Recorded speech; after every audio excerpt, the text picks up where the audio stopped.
Ngumiti ang binata. Pero hindi alam ng kapatid, magsisimula pa lang ang totoong laban. Dahil minsan, ang tagumpay ay may kapalit na sakripisyo.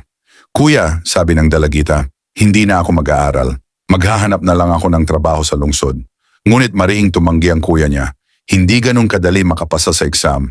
Ito na ang pagkakataon mong makapagkolehiyo. Pero saan tayo kukuha ng pang-tuition? Huminga ng malalim ang kuya. Hintayin mo ako rito. Hahanap ako ng paraan. Tumakbo siya sa bahay ng pinsan.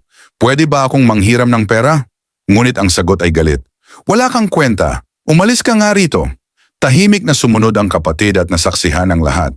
Sunod ay tumawag siya sa tiyahin, pero muli siyang tinanggihan. Sa sobrang panghihina, napaupo siya at napaiyak. Lumapit ang kapatid. Kuya, ayoko nang mag-aral. Nakita kong nakiusap ka sa lahat. Wala talagang gustong tumulong sa ating mahihirap. Sandali, sabi ng kuya. Susubukan ko sa boss ko. Ngunit kahit doon ay bigo pa rin siya.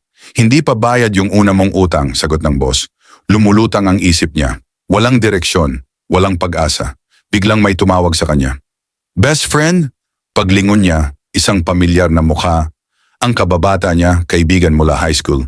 Hindi mo na ako maalala? Noon sabay nating pinangarap na abutin ang mga pangarap natin. Napayo ko siya. Pasensya ka na.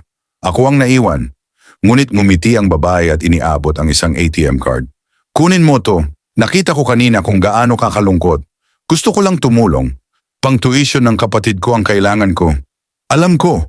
At gusto kong matulungan ka. Magtrabaho ka sa kumpanya ko. Assistant kita para may sapat kang kita para sa inyo. Minsan sa panahong wala na tayong masandalan, si Lord ang nagdadala ng tamang tao sa tamang oras.